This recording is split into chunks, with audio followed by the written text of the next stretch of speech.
410 will be our first song this evening. 410 in the blue book. Or you can just look up on that. That'll work just as good.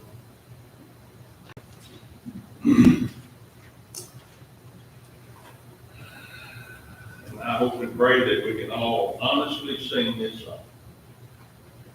He leadeth me, oh blessed the whole world, with every comfort from. Whate'er I do, where'er I be, still 'tis God's hand that leadeth me. He leadeth me, he leadeth me. By his own hands he leadeth me. His faithful follower I would be, for by his hand he leadeth me. Sometimes it seems a deepest gloom, sometimes where Eden's bowers bloom. My water still o'er troubled sea, still 'tis God's hand that leadeth me. He leadeth me by his hand, he leadeth me. His faithful follower I will be, for by his hand he leadeth me.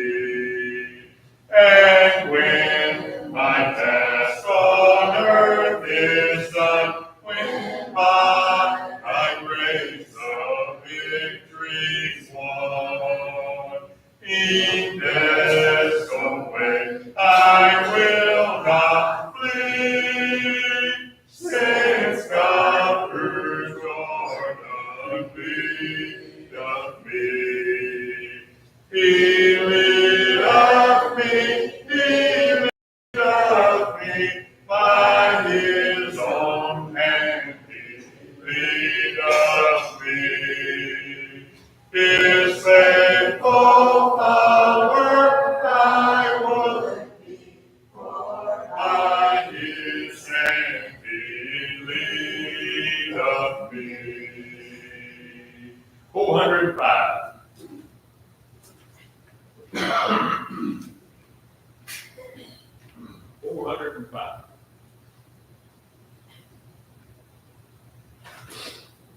It may be in the valley where countless dangers hide. It may be in the sunshine that I can be abide.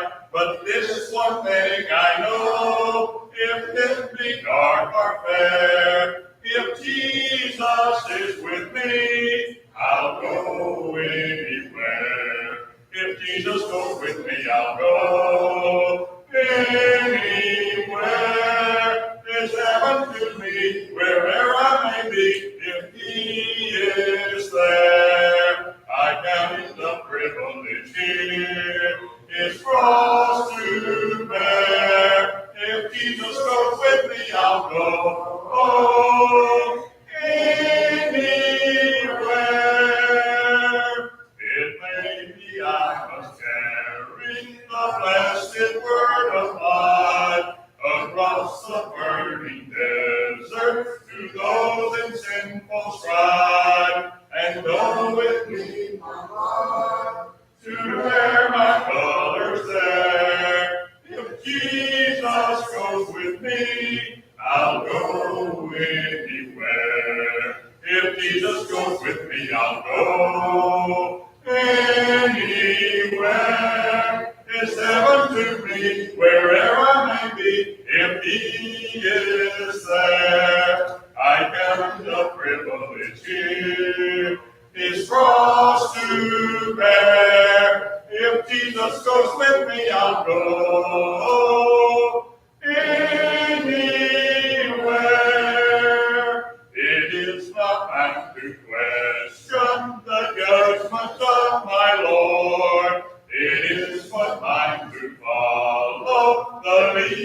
of his word.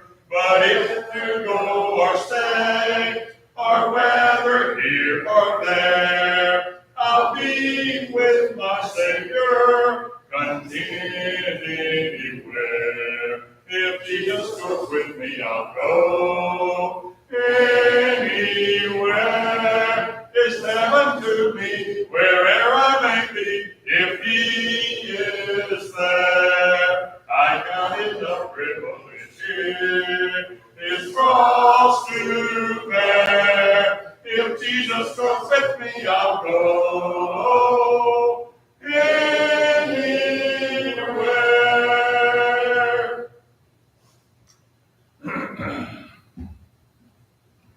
867 will be the next song. 867.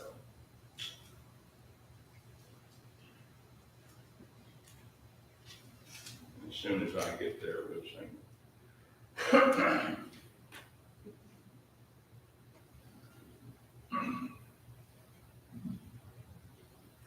We all like this one, don't we?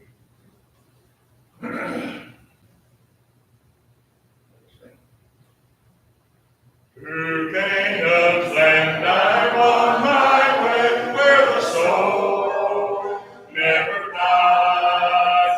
My darkest night will turn to day, where the soul never dies. No sad farewell, no tears dim eyes, where his love and the soul never dies. A rose is blooming there for me, where the soul never dies. And I will spend eternity where the soul never dies.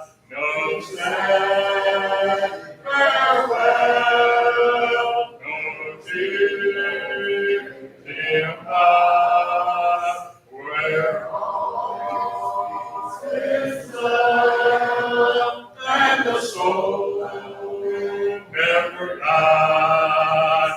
A love like things across the pond, where the soul never dies. It shines to light the shores of home, where the soul never dies.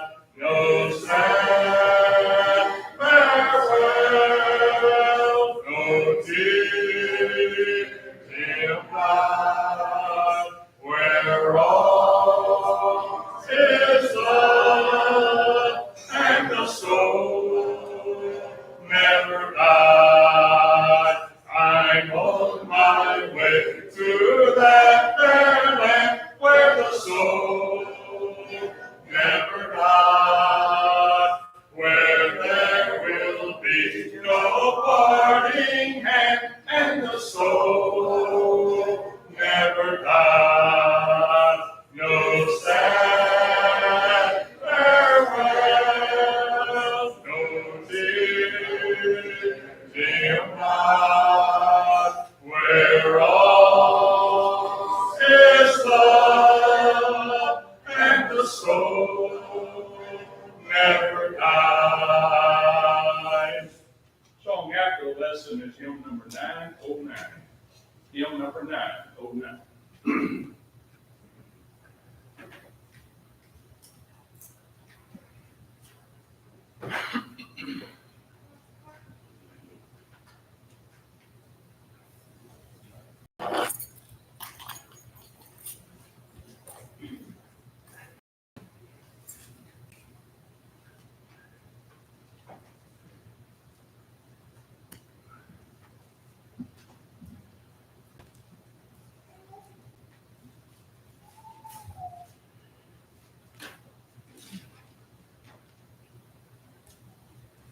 So we made it up to Revelation chapter 13.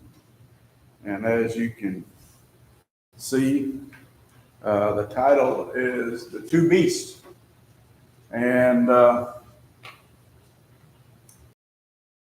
it's not talking about a set of twins. It is interesting because we're going to start in chapter 13, verse 1 here in a moment. But to fully understand something, we have to kind of go back to Revelation chapter 12, verse 7. It is also important to note, where did the chapters and verse numbers come from?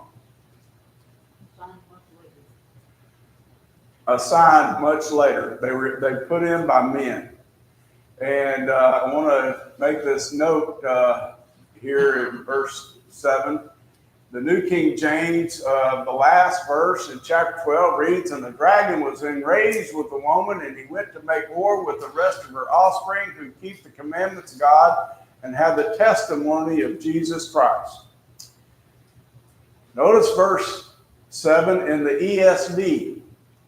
"Then the dragon became furious with the woman and went off to make war with the rest of her offspring on those who keep the commandments of God and hold to the testimony of Jesus.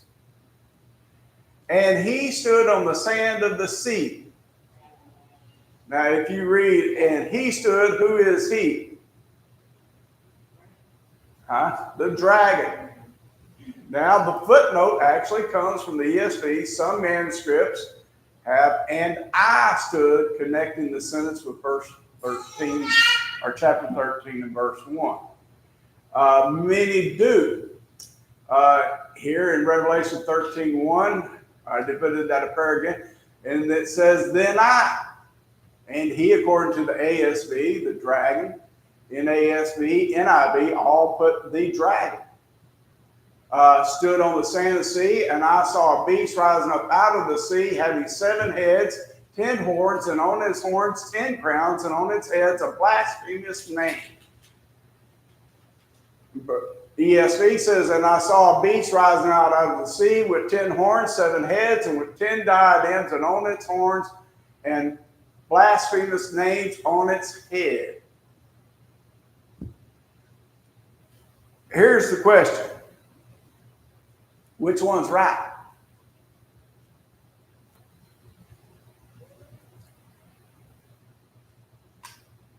In the Greek, it's a difference of the variation of one word. And the word literally means stood. And it carries with it a pronoun. And so according to one little mark could change it from I to he. Now, if you look at the context, this is my personal feeling. It is in reference to the dragon standing on the sand, because he is the one who seems to call the beast out of the sea. Who is the dragon? Satan. John would go on later on in the text. He will refer to it. He'll point it out that the devil is the dragon. Okay? So in that point, and it's saying this point that this beast rising out of the sea with 10 horns and 7 heads with 10 diadems on its horns and blasphemous names on its head. Okay? How would you get from Rome to Jerusalem?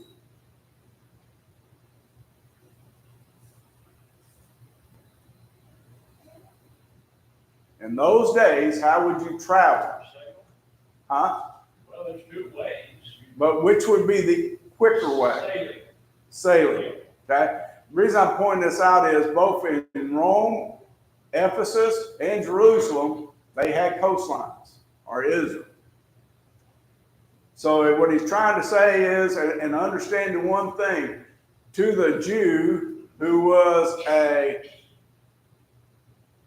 shepherd-like people mainly, they were not seafaring people, and all their storms and everything they saw come out of the sea. So it was a tremendous thing to them.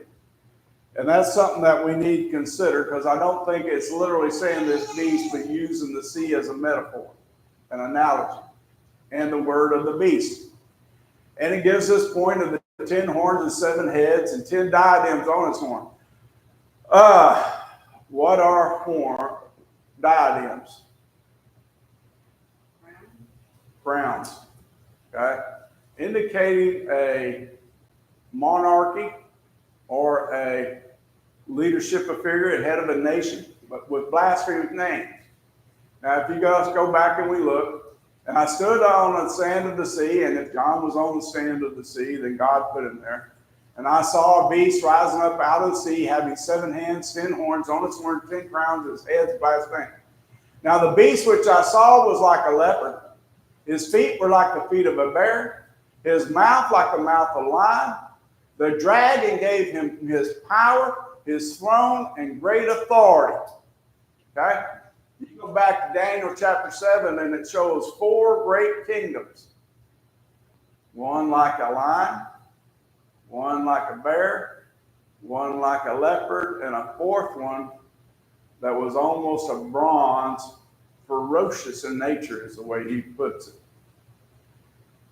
And God set out in the midst of those kingdoms, he would set up his own kingdom. That's something written. Here we have it.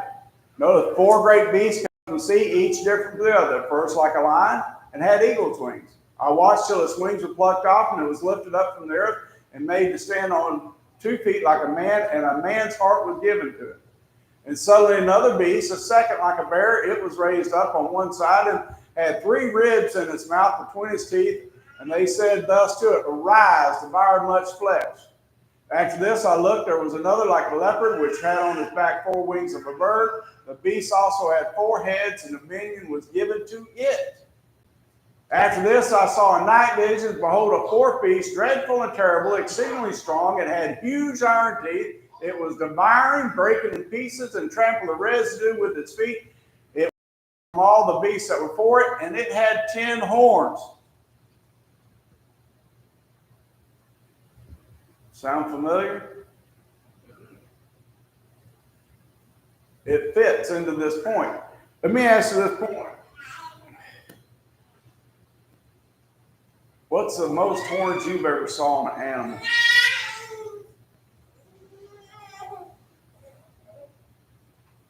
Two. They have horns, but they always have 2. Their antlers may have points. Elks will have points, but the actual horns are only 2. So to see a beast with 10 horns is something to think about. And there's a reference to it, and each one having a crown, and we have to remember the figurative language of Revelation. Notice in chapter 13, verse 3 and 4. And I saw one of his heads, if it had been mortally wounded, and his deadly wound was healed, and all the world marveled and followed the beast. And they worshiped the dragon who gave authority to the beast. They worshiped the beast, saying, who is like the beast? Who is able to make war with him? This 7 is not so much a numerical number, to be honest, but in a completeness of the beast, of the time. God uses 7 to show things to be complete. And it's important to notice one had been mortally wounded, and his deadly wound was healed. This is why a lot of people want to go and call it the Antichrist. You will not find the word the Antichrist in this chapter at all. But as many propose, one who had been destroyed, but one who was similar raising up.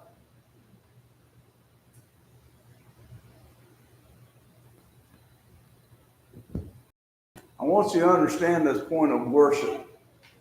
What is it the devil really craves?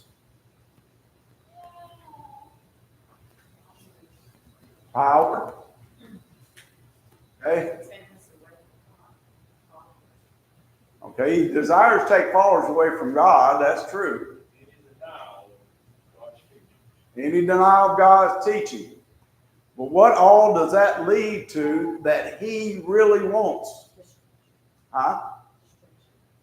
Destruction. Oh, that's what all he does. But what he really wants, I want you to understand something. Go back to Genesis chapter 3.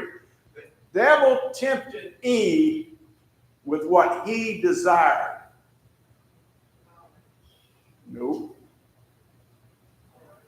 Notice this in chapter 3, verse 4 to 6. Then the serpent said to the woman, you will not surely die, for God knows that in the day you eat of it, your eyes will be open, and you will be like God, knowing good and evil. So when the woman saw that the tree was good for food, and is pleasant to the eye, and a tree desirable to make one wise, she took of its fruit and ate. She also gave her husband with her, and he ate. The devil wants to be regarded just as God is. That's really what he wants. He wants all the power. He wants all the authority, but he wants God's position. Notice what he told her. You will be like God. What did he tell Eve? You will be like, you eat this fruit and you'll be just like God.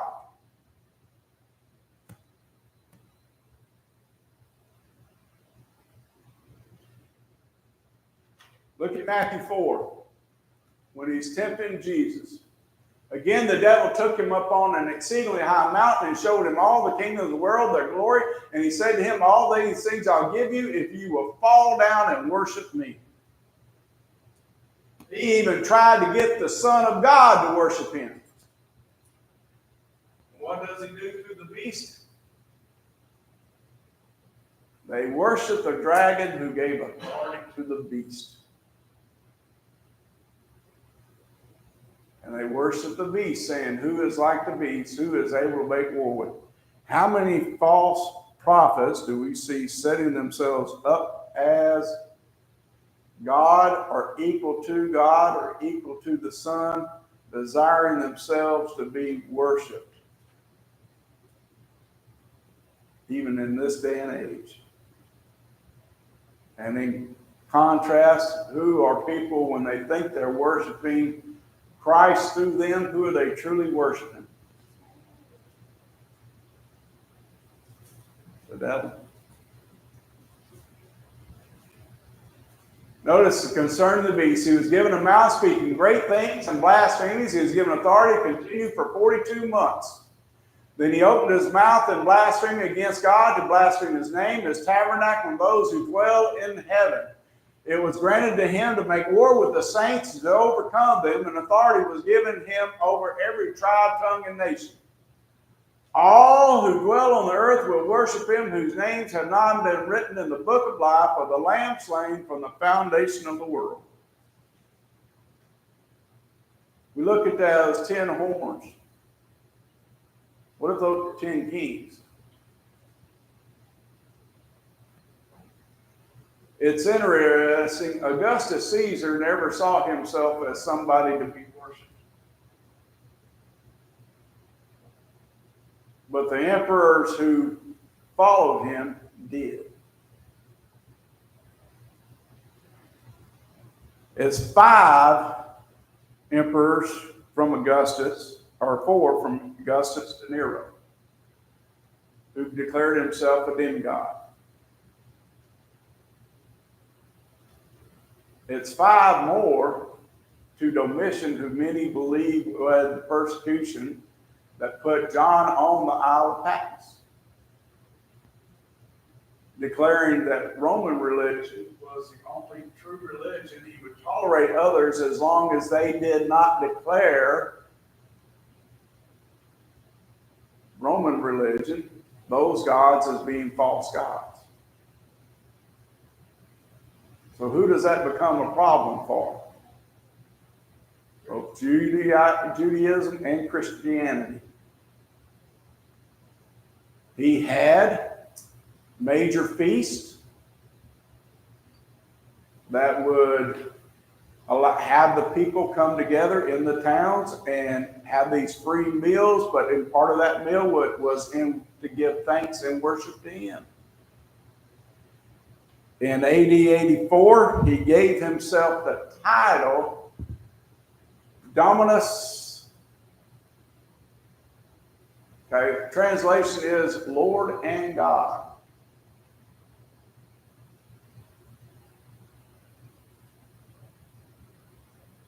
And the procurators, what we would call priests of his worship, were given great authorities.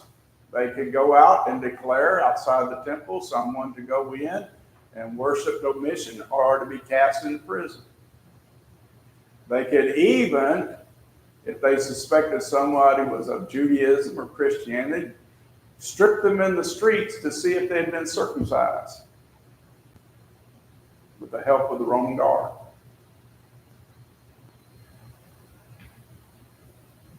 That sound like a beast.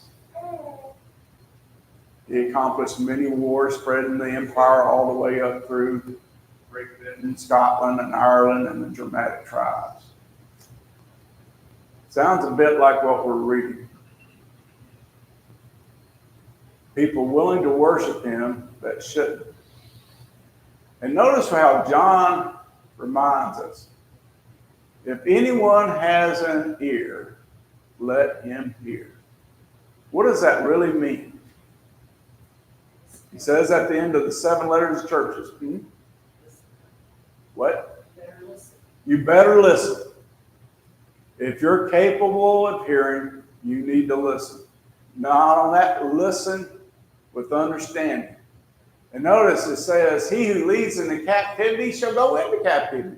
He who kills with the sword must be killed with a sword. Here is the patience and the faith of the saints. It's interesting, the saints never resisted with battle, with the persecutions that came upon them. I think maybe this had a bit of influence on them. And it's a notice, since this is a person who leads into captivity, what will happen to him? He'll go into captivity. This is a person who kills with a sword. He's going to be killed with a sword.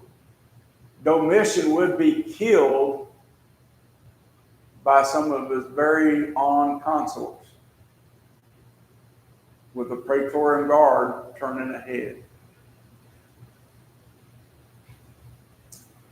Romans 6:16, do you not know that to whom you present yourselves slaves to obey, you are that one slaves whom you obey, whether of sin leading to death or of obedience leading to righteousness? People were given a choice. Who would they serve? That's the kind of rule they were under. They had to make that choice.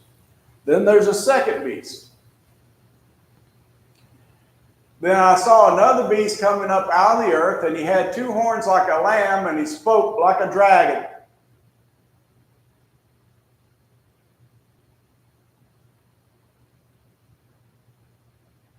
What's the difference between a lamb and a dragon?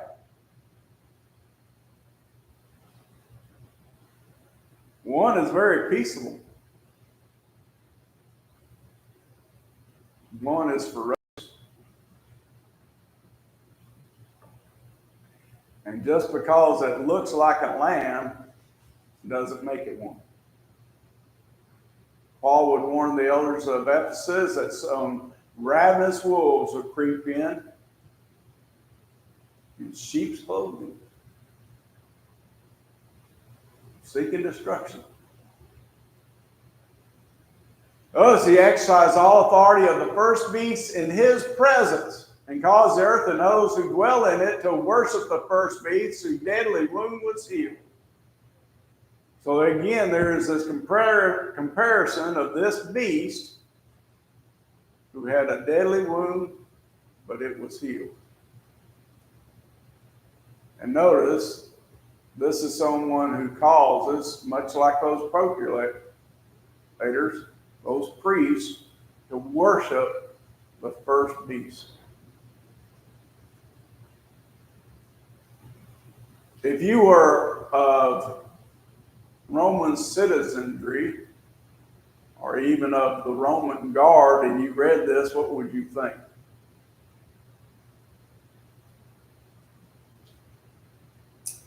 Nonsense. But if you were a Christian of that time, and you read this and you understood what was going on around you, what would you think?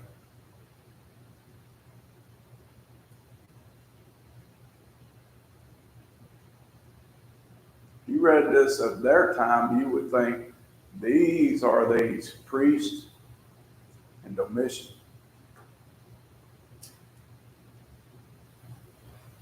Domitian's temple in Ephesus has been uncovered, or the gate of it, and at the top of the gate is his foot upon the world.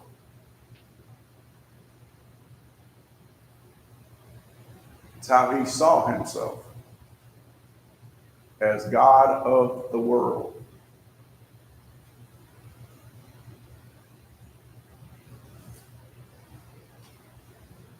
Thinking about this the other day concerning this dragon, speaking like a dragon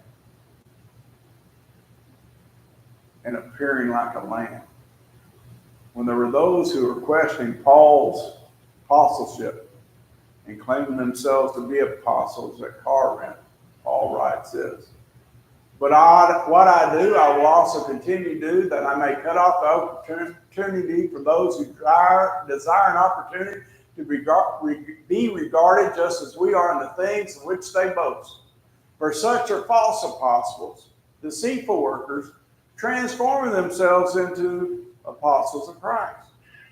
And no wonder, for Satan himself transforms himself into an angel of light. Therefore is no great thing if his ministers also transform into the ministers of righteousness, whose end will be according to their works.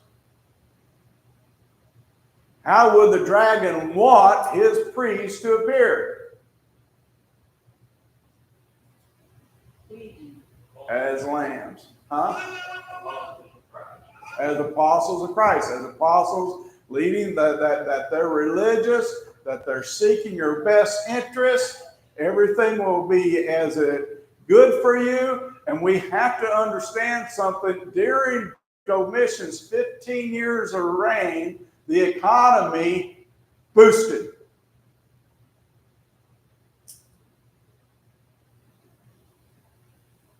It increased. Things were good financially.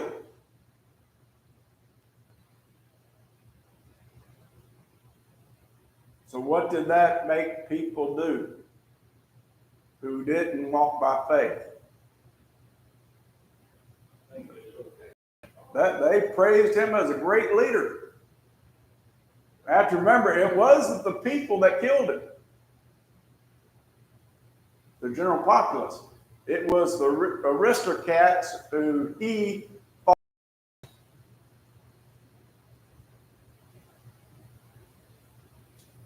So it would be, in their mind, this is a good guy to follow. He also pushed morality, declaring himself as the moral chief. Not immorality, moral. Adulterers would be exiled, even from the Senate.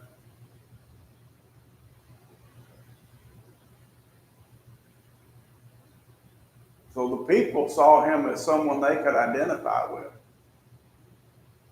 even though he was very much a tyrant. Notice he performs great signs so that he even makes fire come down from heaven and the earth in the sight of men. And he sees those who dwell on the earth by those signs which he was granted to do in the sight of the beast, telling those who dwell on earth to make an image to the beast who was wounded by the sword and lived. He was granted power to give breath to the image of the beast, that the image of the beast should both speak and cause as many as would not worship the image of the beast to be killed. This was very true in Domitian's time.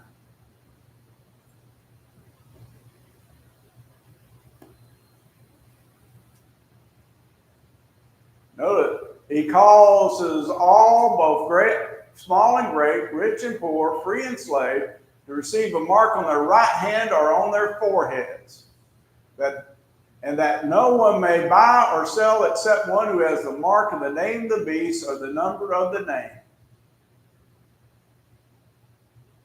Domitian controlled the economy. You could not buy and sell. People that started businesses would be told to come and pay taxes and worship Domitian. Here is wisdom. Let him who has an understanding calculate the number of the beast, for it is the number of man. His number is 666. So back when I was a teenager, they had this movie where this kid was born and had 3 little sixes in the head.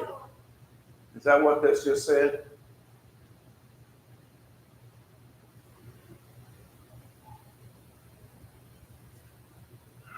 It's not talking about some tattoo or some birthmark.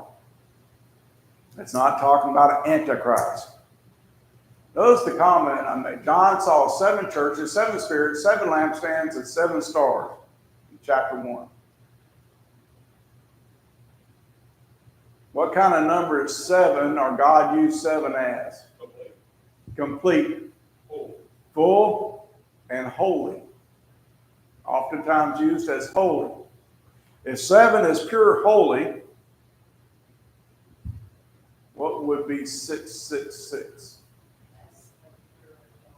Huh? Less than holy? Let's take it to another extreme. Pure evil. Not an antichrist, but someone who only serves to do evil. Considers himself holy, but is truly evil. Maybe close enough for the population. Close enough for the population, but just a little less, because he holds on that evil. A lot of those definitions fit. I've seen people, and I've got a commentary that tries to say, well, God missed it by 606. No. God didn't miss anything. God doesn't make mistakes in his word. God doesn't make mistakes, period. This point is a man who is trying to make himself holy, but is not. Instead, produces evil. Domitian was such a man. You could disagree with me on whether or not it was Domitian. That's fine. That's your choice. But like I said, that's the conclusion of my study. The things that most of us people read and agree to is that it is Domitian. He very similar to Nero, committed suicide. At the death of Nero, the Senate declared Nero everything that Nero owned to be destroyed and his memory to be forgotten. At the death of Domitian, the Senate declared for his memory to be totally forgotten. If you brought up his name, it was punishable by death. Two very much the same. Nero's persecution of Christianity centered mainly around Rome. Domitian's persecution of Christianity went throughout the empire.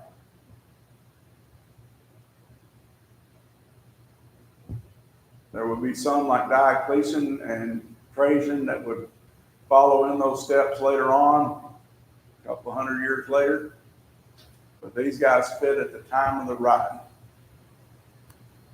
Here is something to keep in mind. Anyone, and this is what we should learn from Revelation, that starts seeing himself as God, no matter how much authority, how much power he has on earth, God will eventually remove.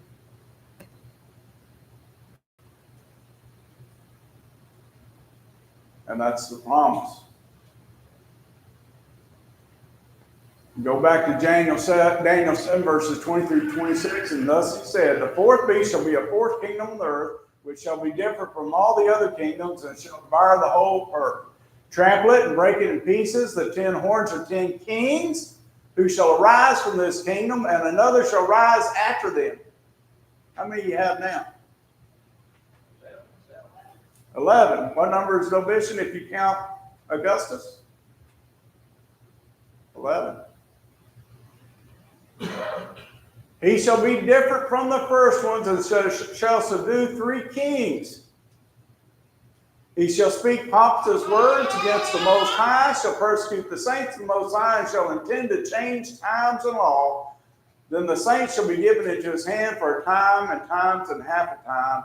But the court shall be seated, and they shall take away his dominion to consume and destroy it forever. God will deal with it. And it's at that time that he points out that his kingdom, an everlasting, will be set forth. The church, the kingdom of heaven. No more persecution or minimal persecution, but that it will stand. And interesting enough, the next chapter opens up with the Lamb and 144,000. So what's the message for us? No matter what we see happening in governments, stay faithful to the Lord. That's a message that we need to remember. God will deal with it. Just because it looks like it has miraculous signs, doesn't mean they are. Let's stand and sing.